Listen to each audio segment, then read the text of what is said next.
Hey everybody, it's Eric. How are you today?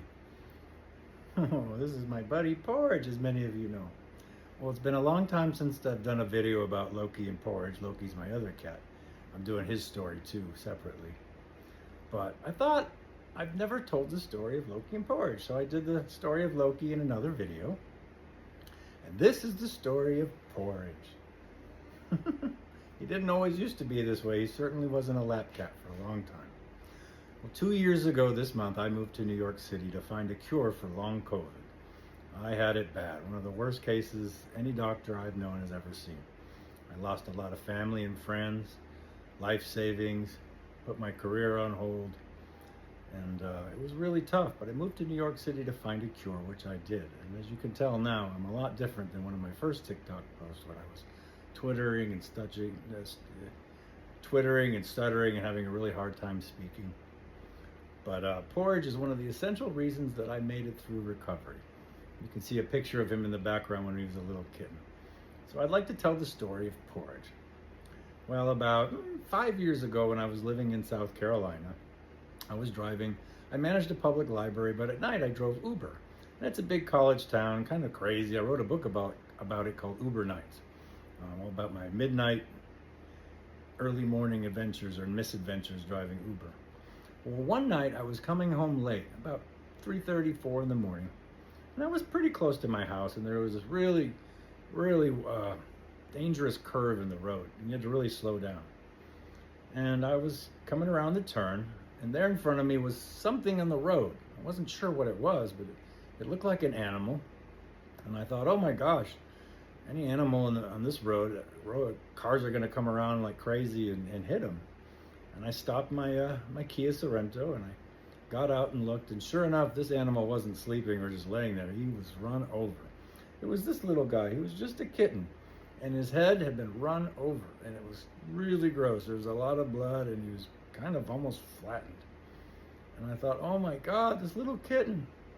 So I put him in the back of my SUV, and I drove off to an emergency vet. And along the way, he crapped everywhere. Oh my God, it was the smelliest, most horrible ride. And I got to the emergency vet, and I went inside and I said, I have this kitten in my car. Its head got run over. I really don't think it has a chance. And the vet came out and got it and took it back. And I just kind of stayed to wait to see what would happen. And she came back out and she said, well, it's a miracle. He used most of his 7 lives, but he's going to live. He might be a little slow, but he'll live. And sure enough, well, then I said, okay, doc, thanks. And she said, well, where are you going? I said, well, home. And she said, he's yours. I'm like, he's not mine. I already have a cat. And she said, he's yours now.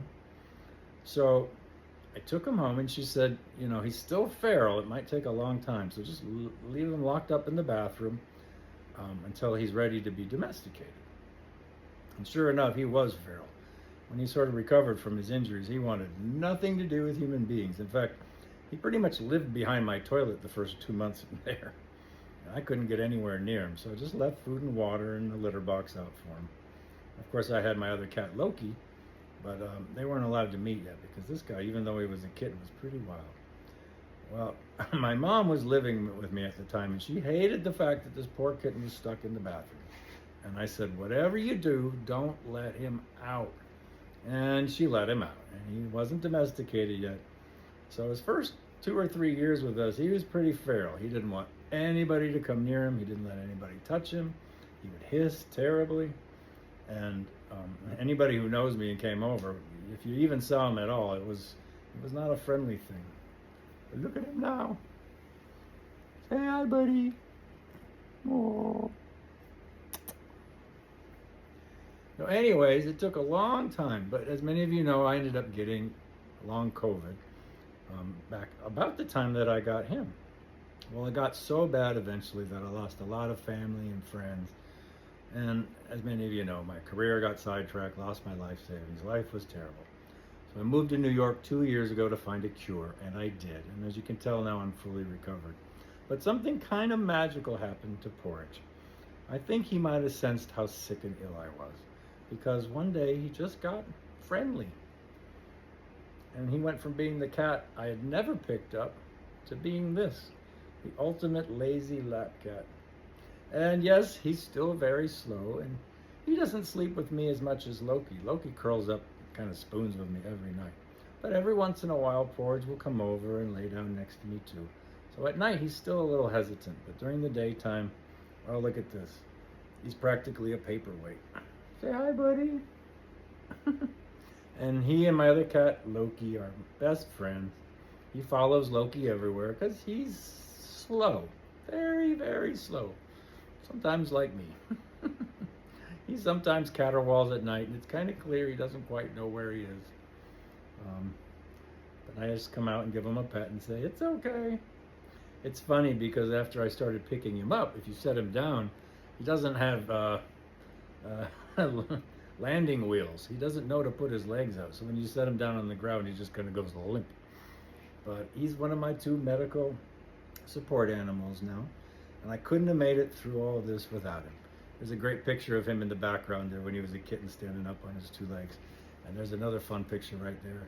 They're eating their grass. By the way, if you have apartment cats and they can't go outside, there's grass you can get, cat grass you can get on Amazon and grow it at home. They really need it for their digestion. But I just wanted to tell the story of Porridge today. He's such a cuddly little thing now. And yeah, he's a little slow, and if you look close, you can see where he got run over. He's like, don't bring that up, please. But that's the story of Porridge. Again, if you want a cat or a dog, please consider a rescue animal. There's a lot of them out there, animals in need. And even if they're a little wild at first, there's hope. Look at this guy now. He's the ultimate lap cat. All right, buddy. Do you want a treat? You want a treat? You want some tuna? Wow. Nope, he's practically mesmerized with this. All right. All right, everybody. Thanks for listening to the story of Porridge. I hope you have a great day. Peace. Say bye.